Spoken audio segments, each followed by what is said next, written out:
Ladies and gentlemen, this is Jason Walker for J Walker Buzz. One more time. You know where we get interesting people doing interesting things, doing special things for the culture. And we know we have to big up those who are doing the good things, the right things, the important things to keep us educated, keep us in place, and keep us in the appropriate situation.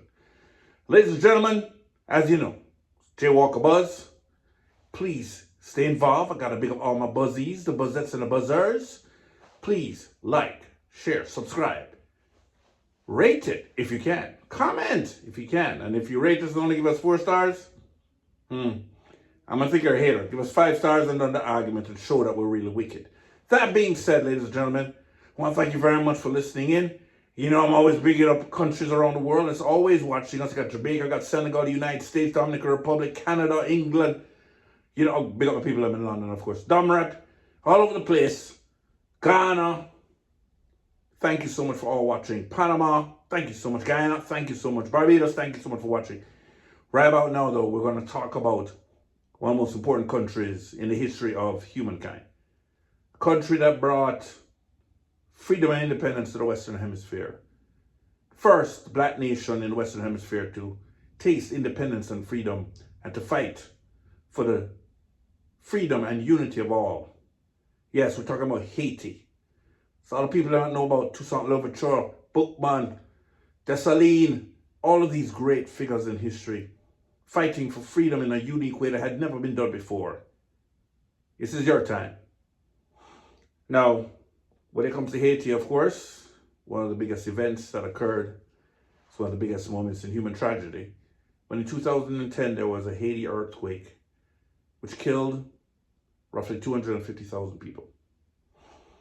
Devastation, devastating. On this channel, we have Wycliffe talking about it, going in even deeper. But today, we have somebody who was actually in the earthquake, who is part of an organization in South Florida that is commemorating the earthquake. We have with us today the one and only Paul Christian Namphy, who is political director for Family Action Network Movement, which has been a powerful organization. I should call it, it's rightly called a movement that has been very powerful in the Haitian community, the Caribbean community, the Black community in South Florida over the past 3 to 4 decades. And on this Sunday, the 12th of January, we're coming together, led by Family Action Network Movement, to commemorate that moment in history of January 12th, 2010. When that thing hit at 4:53 p.m. and the world was forever changed. Ladies and gentlemen, please help me welcome Mr. Paul Namphy. How are you doing, sir? Just fine, just fine. Yourself? Yeah, it's a solemn moment, you know. It's important that we discuss these things. So I guess if I was to answer that question, I said purposed. How are you doing? We are purposed. We are driven to remember, particularly to remember. We must never forget.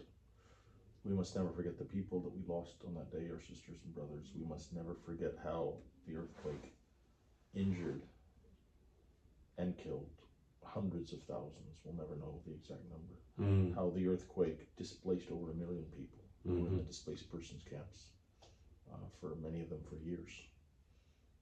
We'll never forget also a lot of the generosity of individuals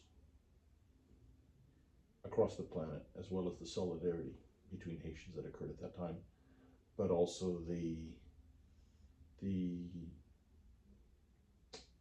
mismanagement of many of the resources and the need for transparency in Haiti then and the need for transparency in Haiti now. So that's, I think, how we can answer that question. So let's go back to the actual day. You know, you're bringing up mismanagement, but actual day you were there. If it's not too painful, could you share some of what you were experiencing when you were there? At 4:53 p.m., I was clearly directly on the opposite side of the island, of the country of Haiti, rather than than Port-au-Prince. I was in the second largest city of Haiti called Cap-Haïtien. Mm. I was in a stairwell with actually a visiting student from the University of Notre Dame in the United States. And I had lived through an earthquake, the 1989 Loma Prieta earthquake in California, so I knew the signs. I knew immediately what was happening. And there was no time to brace. We were in a stairwell. And I stared at Jack and I said, Jack, we're all going to die. Mm. Because that's really how it felt. And 35 seconds later, we were okay. The building, there was very little damage in Cap-Haïtien. But as soon as we learned, eventually, in that day, that the epicenter was in Port-au-Prince, where I'd spent much of my life, in school, and much of my professional career prior to the earthquake, it was immediately clear that the devastation was absolutely catastrophic. Did you have family and friends? Absolutely. So my cousin, her former in-laws, that's the parents of her then late husband, he had already passed away from cancer. That's the grandparents of her children, both passed away. And they had been at my father's funeral just 4 months earlier. Very dear people. And just that, I would not be seeing them again. And 4 days after the earthquake, both of the partner organizations that I worked with in a sanitation partnership, FANM, and the Sustainable Organic Integrated Livelihood Soil, arranged supplies to go in a pickup truck, and we basically went and supported the response. And spending 2 days seeing just the destruction, devastation, the dead bodies everywhere, the stench, the incapacity to get people out from under the rubble, and taking some time because it was chaotic then. People were in disbelief and shock. The road system, everything was really upside down. But I was able to see the surviving relatives of my cousin's former in-laws, and they had been there during my father's funeral, and then I wanted to be there for them. And that was important. One of whom is actually the father of Claudine Gay.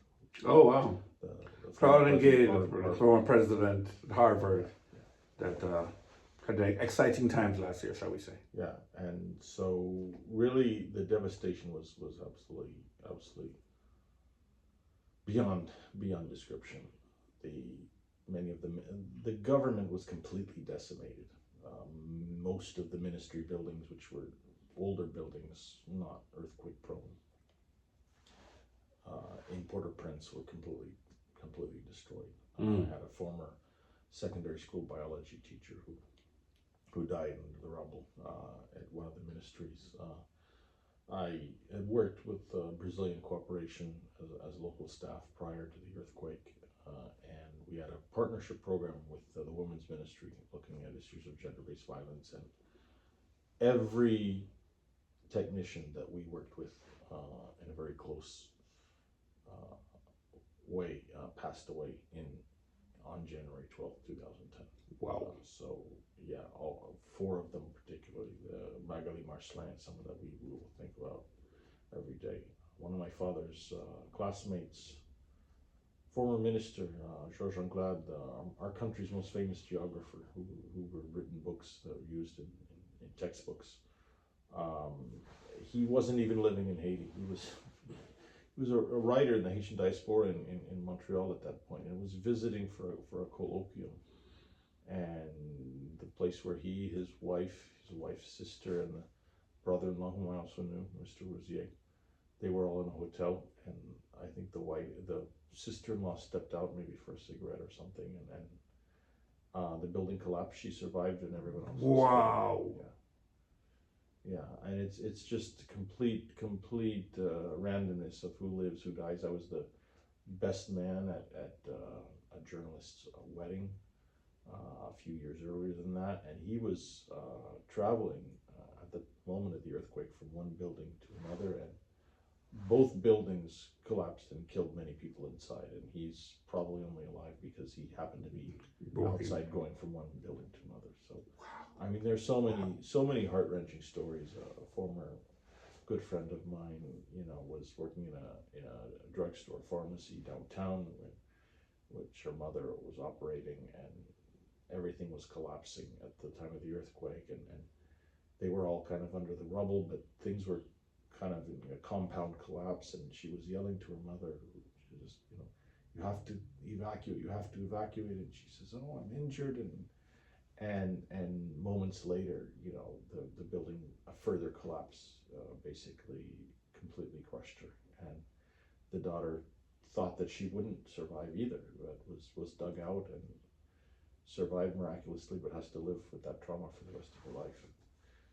And so it was just, it's a time in history where you will always remember where you were and what was happening. And one of my mentors, Ray Adole, whom I volunteered with in a community school,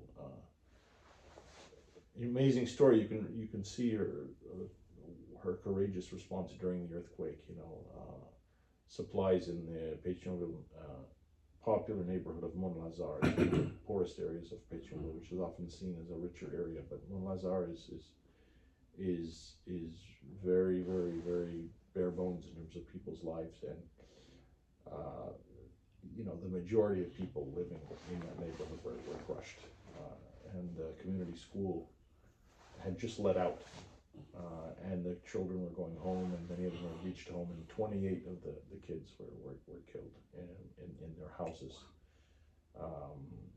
So that moment will never happen again. That's kind of like that country before the earthquake, that country after the earthquake. Your life before the earthquake, your life after the earthquake, because everything completely changes. And even if you weren't killed or personally wounded or personally displaced, but your network of people that you're close to, it's a matter of degree. And your life trajectory, my life trajectory is completely different than it would have been if that hadn't happened, if I hadn't been there.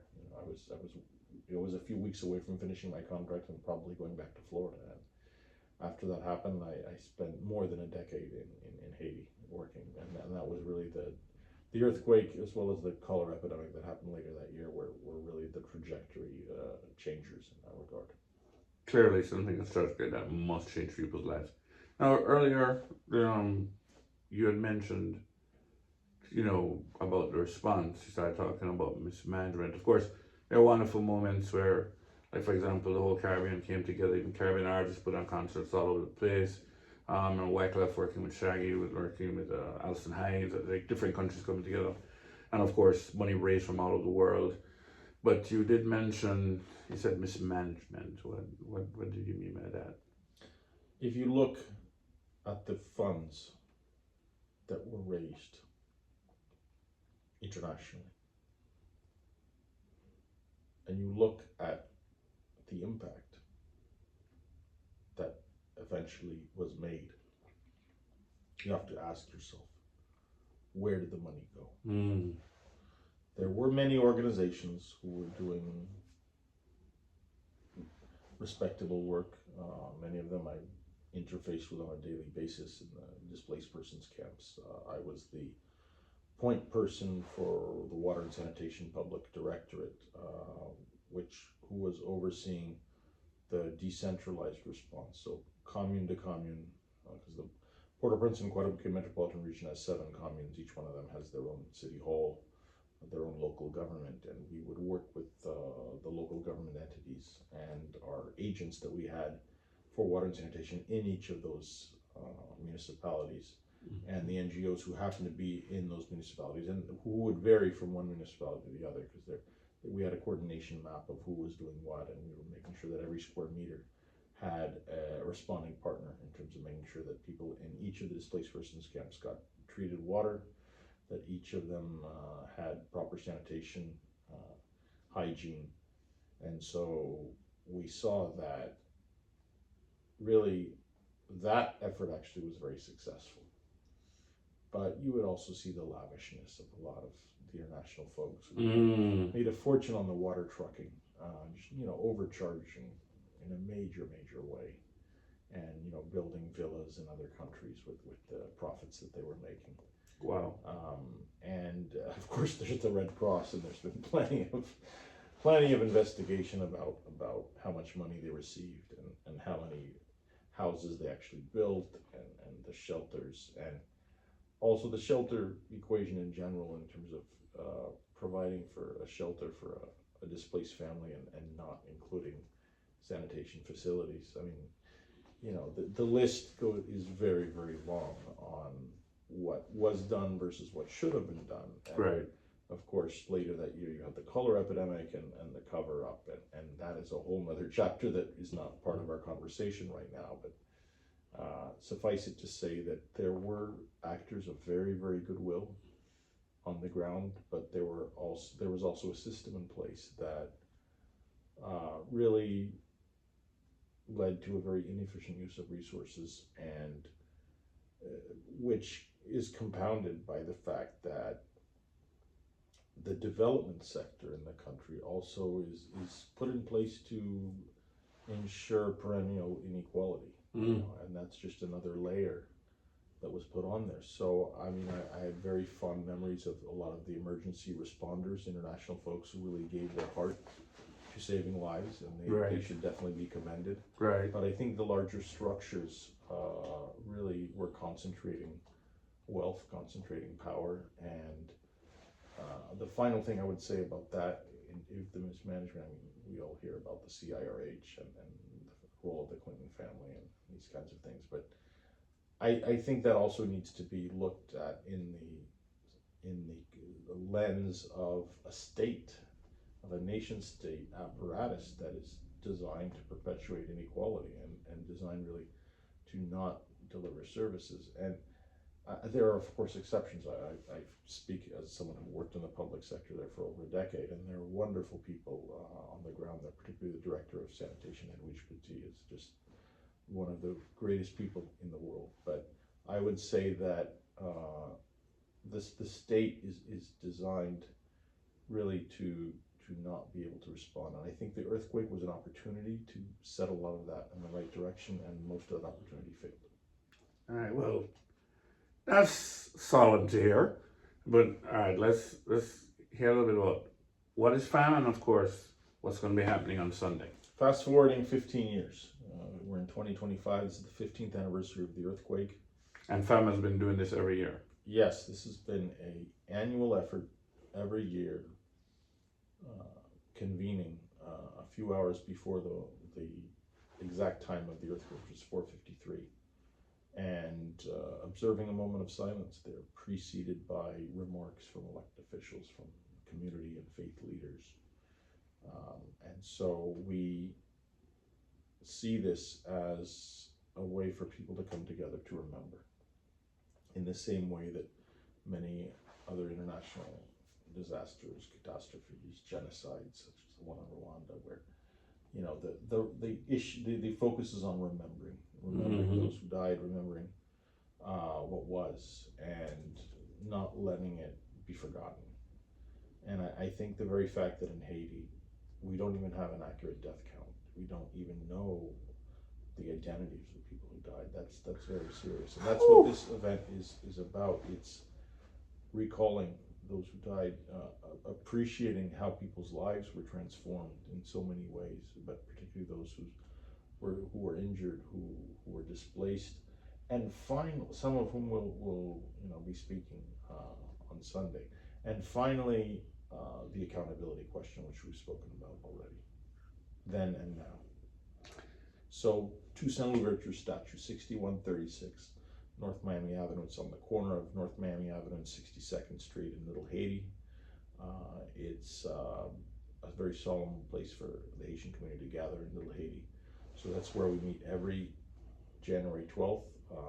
After the 4:53 moment of silence, we will have a procession on foot in front of the Notre Dame Church, and then to the Little Haiti Cultural Center, where there's a set of activities, cultural testimonials, So a little reception. So that's what's planned, and we really hope that everyone will be able to attend. So going from the Toussaint Louverture Statue, 6136 North Miami Avenue, and then to the Little Haiti Cultural Center, 212 Northeast 59th Terrace. And we really hope that everyone can take part in this very important event.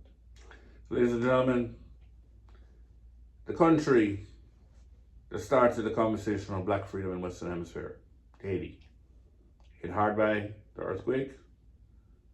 Let's support them. There are people. Let's show solidarity.